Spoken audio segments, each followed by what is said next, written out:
ధాన్యం కొనుగోలు చేయలేని వేళలా తహసీల్దార్ కార్యాలయాన్ని రైతులతో కలిసి ముట్టడిస్తాం.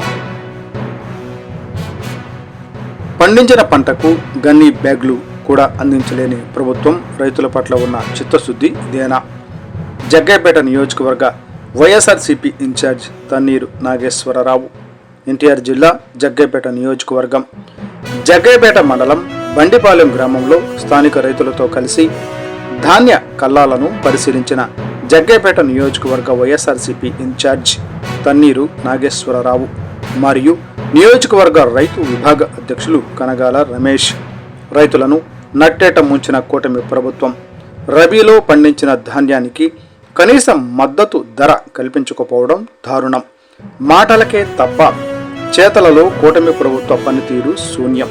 నియోజకవర్గంలో మార్క్ ఫెడ్ ద్వారా మొక్కజొన్న కొనుగోలు చేయకపోవడం వలన దళారులు వ్యవస్థ రైతులను అడ్డంగా దోచుకుంది.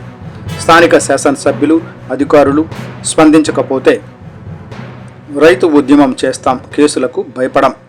రైతులు పండించిన ధాన్యాన్ని ప్రస్తుతం కొంతమంది మిల్లర్లు తక్కువ ధరలకు కొనుగోలు చేస్తూ ఉండటంపై తీవ్ర ఆందోళన వ్యక్తం చేస్తున్నారు. రైతులు ఎన్నో కష్టాలు పడి పండించిన ధాన్యానికి సరైన గిట్టుబాటు ధర లభించకపోవడం బాధాకరమని అన్నారు.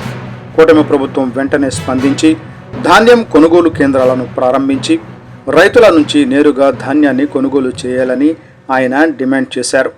కొనుగోలు కేంద్రాలు లేకపోవడంతో రైతులు మిల్లర్లకు ఆధారపడాల్సిన పరిస్థితి ఏర్పడిందని, దీనివల్ల రైతులు ఆర్థికంగా నష్టపోతున్నారని తెలిపారు.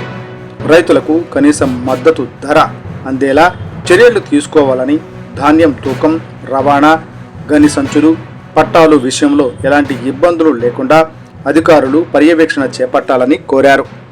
రైతు సంక్షేమమే వైఎస్ఆర్ కాంగ్రెస్ పార్టీ ప్రధాన లక్ష్యమని, రైతుల సమస్యల పరిష్కారానికి పార్టీ ఎల్లప్పుడూ అండగా ఉంటుందని పేర్కొన్నారు. రైతులు అధైర్యపడవద్దు, ప్రభుత్వం ధాన్యాన్ని కొనుగోలు చేసే వరకు వైసీపీ అండగా ఉంటుంది.